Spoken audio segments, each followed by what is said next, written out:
civil society, that experience I had, to local government, to government program. The same people, more or less, are the one getting support for the last 10 years. And now, those who have not benefited a little bit of the support are the one burning up. And indeed, they have a problem.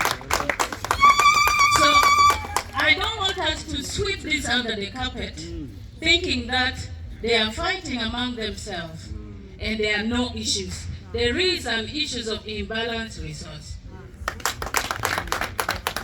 From the Transitional Justice Working Group, we raise a question: how are the war victims becomes priority target group as a primary beneficiary to government program? If you go back, sir, to PRDP, go to NUSAM, go to everything, read that document. It's not written anywhere that the primary beneficiary is a war victim. They just say people in northern Uganda post-conflict. And that is where there is a problem. Government is being blamed, government is sending money and a lot of money, but the documents are not well articulated. And civil society are not consulted sometimes when government are doing their own program. Why are they not complaining of our own resources? I was watching why our government program resources are the ones that are manipulated, that are not well distributed, that has a problem. Because civil society has a strategy. Let's not wash what a civil society did in this land for the last years. Some of you are who you are because they were this civil society putting resources in the basket and complementing government work. Let me tell you my own data from GWED-G. 1,750 war victims fitted with prosthesis and orthosis, giving them a limb to walk. I now have 500 people with bullet spleen. What they are showing you is just a little. Why? Because the Trust Fund for Victims and the ICC has stopped that support. They are now saying they are prioritizing mental health. Now we jump onto the issues of reparation order of Dominic Ongwen. Dominic Ongwen, how many constituency? Only 4.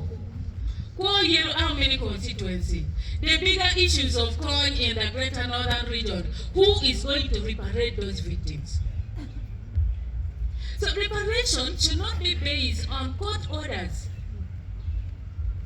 I see you powerful people here, and I want this meeting to have an agenda. If you ask me that I was not to talk, and I tell you a resolution, I will tell you that go and create a basket of fund for reparating war victims. It doesn't matter whether it is whether Kwa-Yiru, whether coin, whether whoever. Let every war victim support come in the little resources we can afford. For example, if we were putting 2 billion into our basket, the way you go for budgeting, and you put some money in the army, you put some money on education, you put some money on health, put some money on that basket, and we come back here. We come to this ground and prioritize the victims. I would even appreciate that those who get support, their names should be printed all over the public places. So that there is no duplication of resources. We are fighting over the small resources we have. And now we are slapping everybody here. Government, the problem. Civil society, the problem. Cultural leader, the problem. So we need to go back and begin re-strategizing. What does reintegration and reparation means? We were in the 5R: return, recovery, reconciliation, reconstruction. Now we have 2R minister, which is core reintegration, so that they can go home, and reparations, something in their hands. And that is not something that should also create dependency syndrome. It should be sustainable. And we have some of these contexts I've already mentioned, but we have children born of war and rape. They are over 10,000. We've been talking about data. I tried to work with my fielder sister on data. Government should own every data, either for people supported, for people who need support, for the war victim, for those who have here at the OPM offices.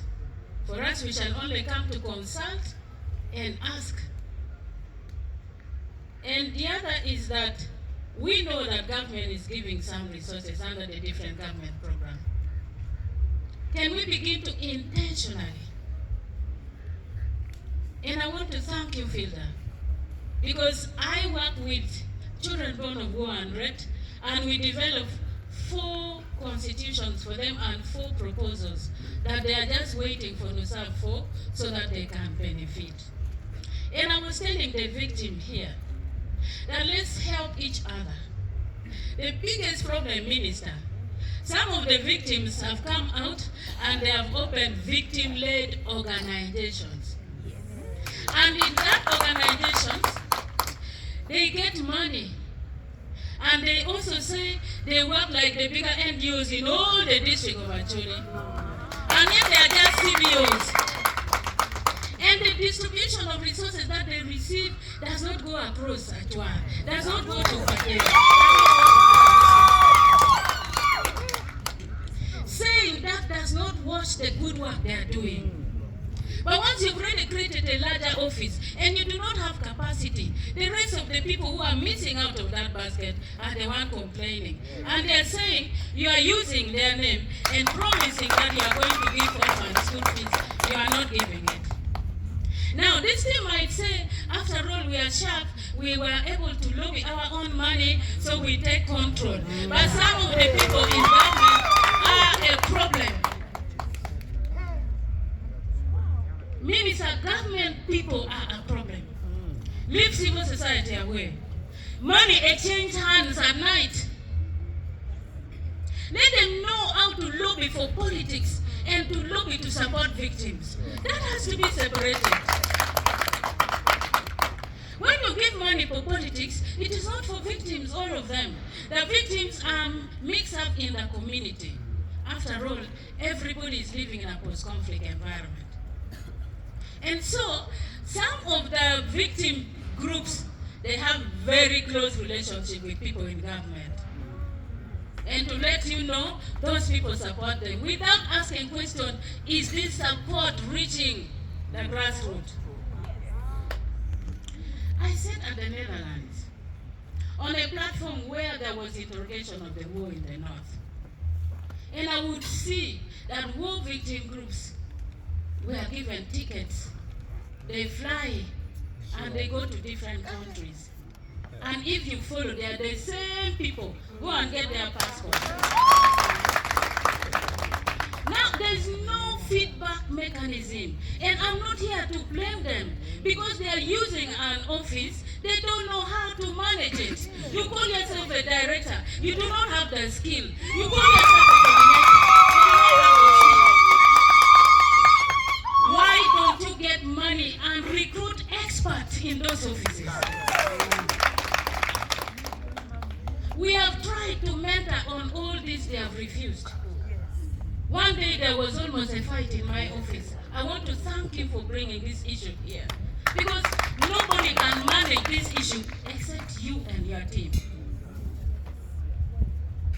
The dignity that we used to have as actually in terms of sharing even a little resources is gone by the war. Now we are each other's enemy. Somebody is eating chicken, the other one is eating beans, the other one is eating pork, and they don't know how somebody is working it out. And because you cannot do it, it's up to you. It is not up to you. We have to harmonize.